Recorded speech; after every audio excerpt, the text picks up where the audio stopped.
Today's topic for discussion is classical and Keynesian theory of demand for money. As we all know, the demand for money comes from the general public. Money is not demanded for the direct consumption, but it is required to complete the transactions. It is needed as a medium of exchange and store of value. Here, when we refer the demand for money, we are talking about cash balances in hands. When individuals wish to hold their wealth in form of cash, demand for money increases. Therefore, demand for money is a derived demand and not a direct demand. That is, if the demand for goods and services in the market increases, people will need more money to purchase more goods and services. Hence, demand for cash balances will also increase. One more important aspect of the money demand is that it serves as the basis for monetary theory. In this chapter, we will take an overview of the three major motives of the money demand, and we will also discuss how the changes in income and rate of interest affect money demand.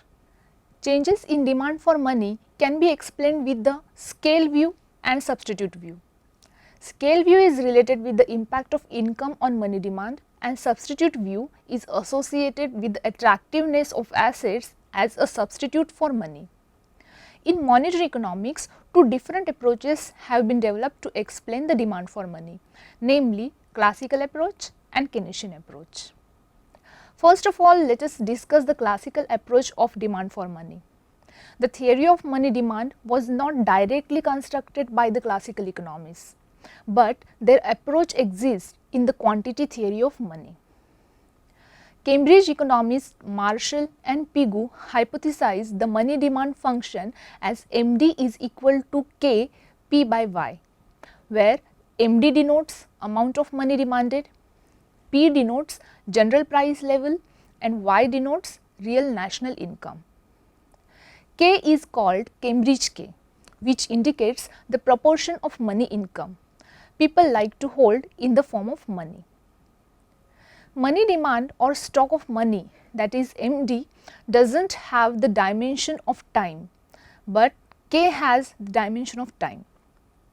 For example, suppose money demand is 2000 crore rupees and money income is rupees 8000 crores per year. Then the equation to hold correct, K will have the value of 1/4 year.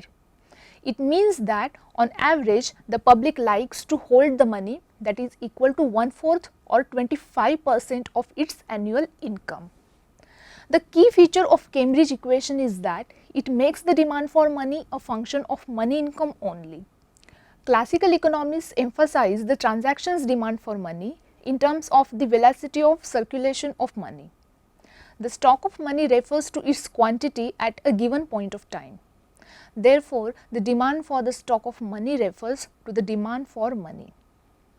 Demand for money is relevant to the monetary analysis which studies the aggregate demand for money of the public as a whole.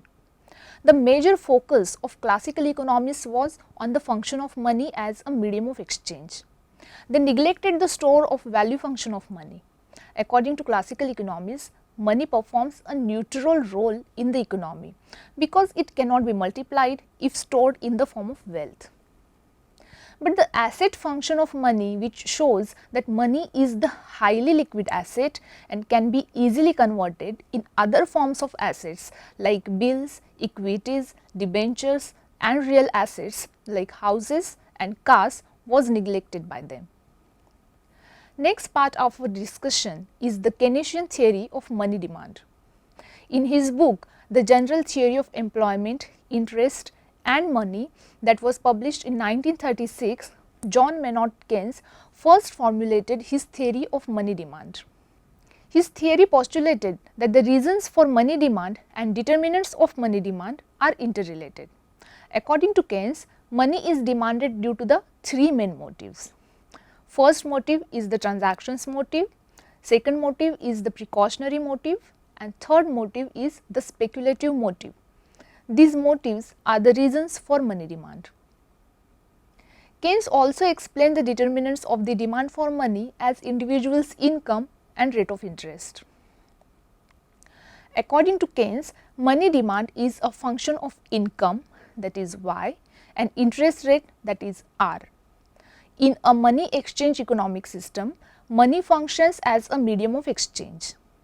The transactions demand for money gives rise to the demand for cash to facilitate the daily transactions of consumers, businesses and governments. Money makes the process of purchasing goods and services convenient. That is why people try to hold some amount of money in form of cash.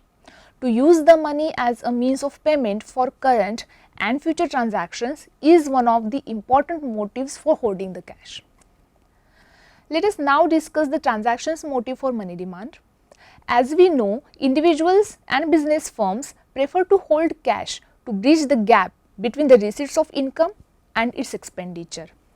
Many people receive their wages once in a month while they need to spend money on a daily basis.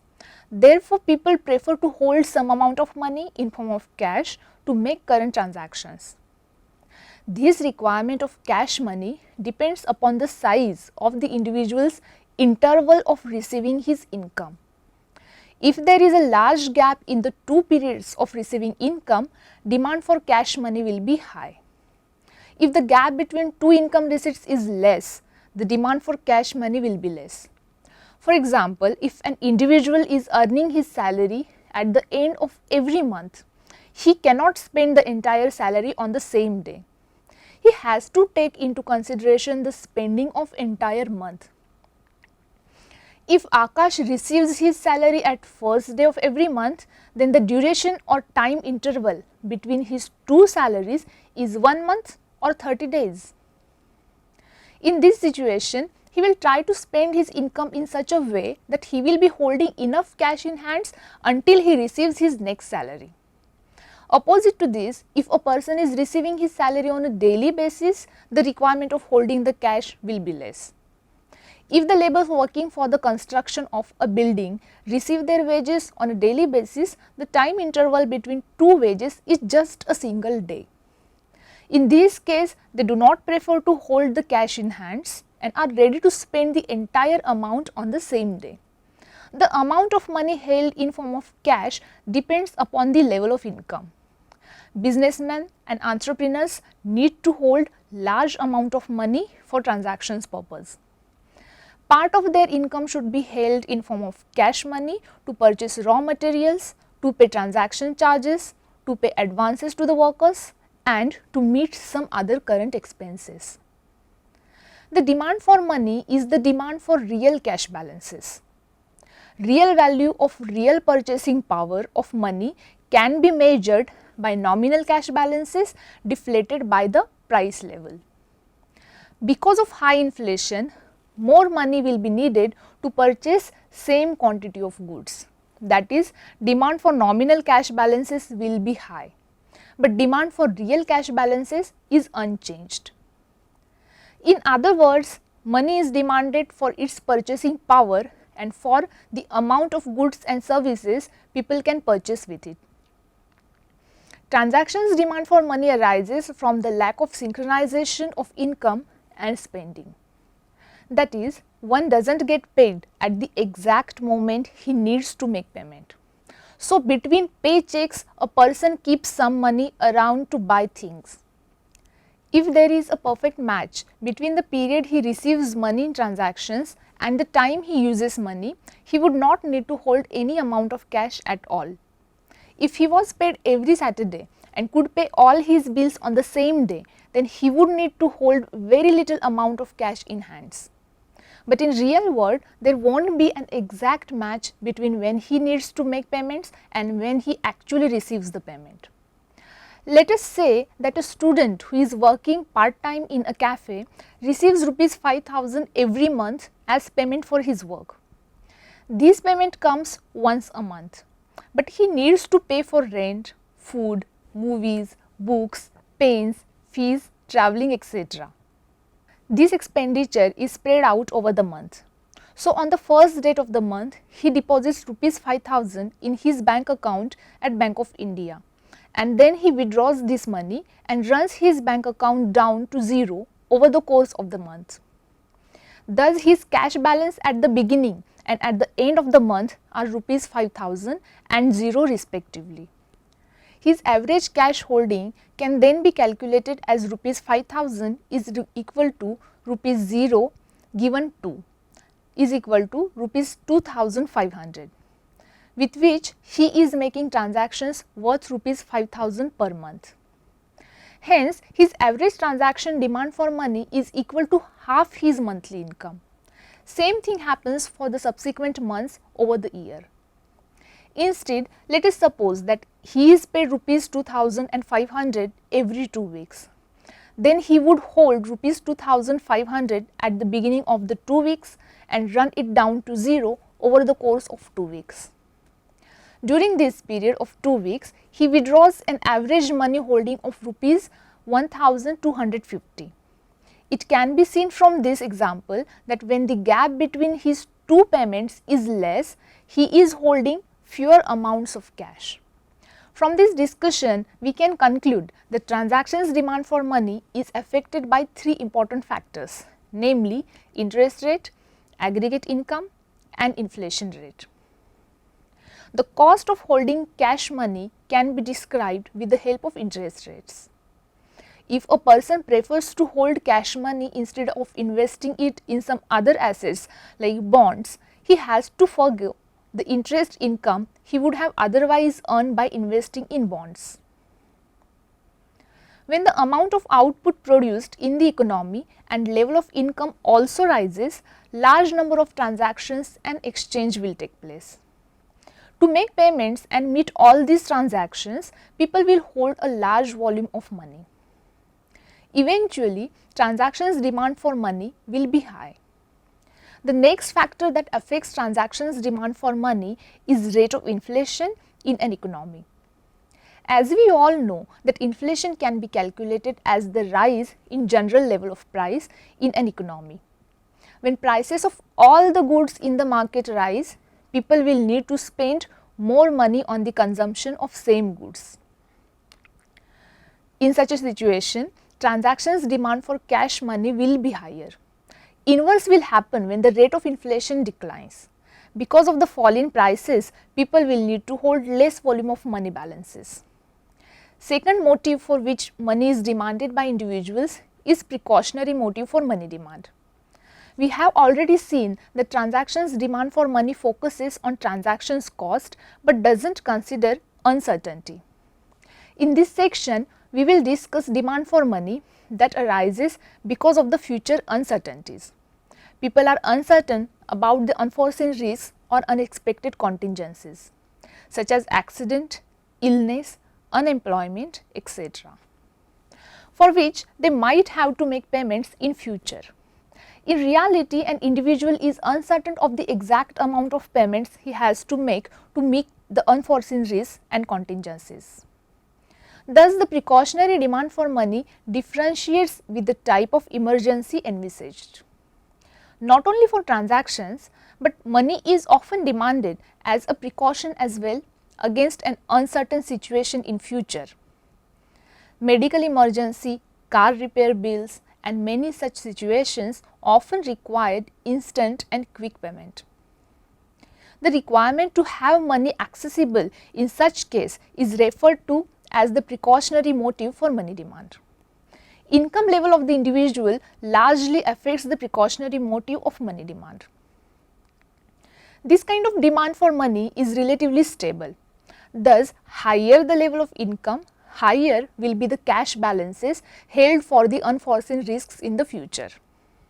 For example, Geeta receives the payment of 10,000 rupees per month and tries to save at least 25% of her income for future unexpected contingencies. So, every month she keeps 2,500 rupees as a precaution for future uncertainties. After switching over to another job, she is able to earn 20,000 rupees per month. But still, she tries to maintain 25% of her income as a precaution for future contingencies. Because of the higher level of income, now she can keep 5,000 rupees aside as a part of precautions. At lower level of income, precautionary demand for money was 2,500 rupees. But when the income level increased, precautionary demand for money also increased. and became 5,000 rupees. It can be seen from this example that when the level of income increased, precautionary demand for money has also increased. Precautionary demand for money is only possible with the help of savings and some other relatively liquid assets. Now let us analyze the speculative demand for money in Keynesian theory. The transactions demand and the precautionary demand for money underlines the medium of exchange function of money. In both the motives, money is needed in hand to make payments.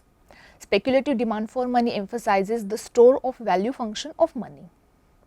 In this section, we shall focus on the role of money in the investment portfolio of an individual. The speculative demand for money is result of speculative motive of holding money. This type of demand for money arises because of the uncertain and changing rates of interest in the market. It is assumed that individuals hold some part of their wealth in the form of financial assets. In his two-asset model, Keynes assumed that people will either hold the cash money or invest in perpetual bonds. Bonds are subject to capital gains or losses due to the fluctuations in the prices. Like other assets, money is also one of the most liquid assets. The demand for money asset depends on its rate of return and its opportunity cost. By holding bonds, people can earn some rate of return, but holding cash money does not provide any rate of return. Due to rise in the general level of prices or inflation, money gets depreciated in value. If an individual finds it risky to invest in some other assets, he will prefer to hold cash money. In such a situation, the amount of interest income that he is ready to give up to hold the cash in hands is the true opportunity cost of holding money. Idle cash balances represent an opportunity cost in terms of lost interest. Individuals hold their wealth or money in form of liquid assets. Financial portfolio is made of those assets. Instead of investing the entire wealth in a single asset, people try to spread the risk. Since nominal value of money is known with certainty, money is the safest asset. Demand for money depends upon the expected yields and riskiness of the other assets. If other assets are less risky and giving certain yields, demand for money will be less. A risk-averse investor certainly demands more money instead of investing other assets. To avoid the risk, investor demands for a safe asset, that is money. Let us now talk about the impact of rate of interest and income on money demand. In Keynes' equation of money demand, income and interest rates are the two important components.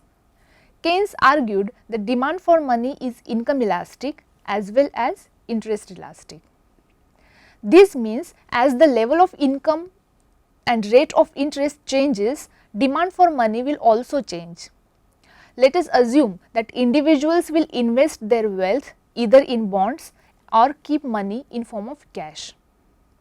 For example, person X invests part of his wealth in bonds today, knowing that market rate of interest on bonds is 8%, but the future interest rate or price of bond is unknown.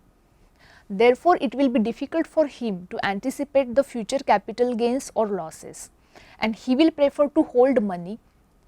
Uncertainty about the future fluctuations in the bond prices or interest rates is the main cause behind the speculative demand for money. Bulls and bears are the two kinds of speculators in the capital markets. Bulls always expect the future hike in bond prices, whereas bears expect that bond prices will be falling in future. Keynes assumed these expectations of bulls and bears to be certain. He assumed that if bulls expect that future bond prices will be rising, they will invest all their idle cash into bonds. In case the expected capital losses on bonds are higher than the interest income on bond holding, bears will move out of bond holdings and prefer to keep their wealth in form of cash. This is how they try to minimize their losses. Therefore, the speculative demand for money is being termed as the demand for bearish hordes, because it arises only from bears. Depending upon the future hike or fall in bond prices, bears build up their cash balances. This example implies that individuals are either entirely into bonds or entirely into cash. When they invest their entire wealth in bonds, they can be referred as bulls. And when they prefer to avoid the risk associated with the fluctuating bond prices in future and keep their entire wealth in cash, we refer them as bears. Keynes assumed that when interest rates are certainly high, all may be bulls and there will not be any speculative demand for money. Opposite of this, when interest rates are lower, some bulls can disinvest from bonds and become bears. This is how speculative demand for money will emerge. If rate of interest declines even further, some more bulls will turn into bears and speculative demand for money will increase further.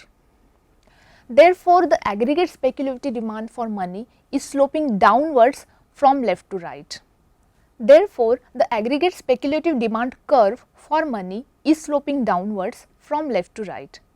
According to Keynes, bond rate of interest and speculative demand for money are inversely related.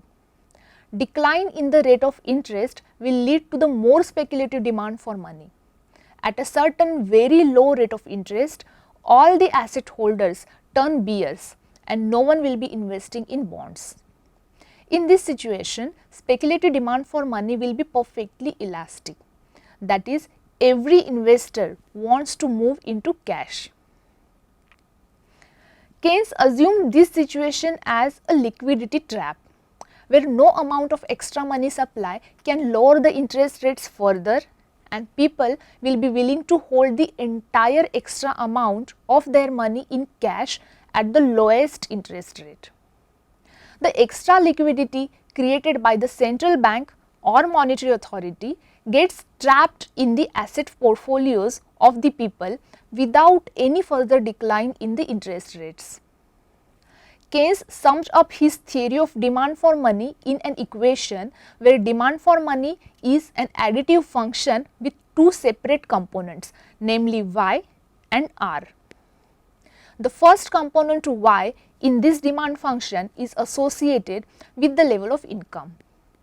It represents the transactions motive and precautionary motives of demand for money.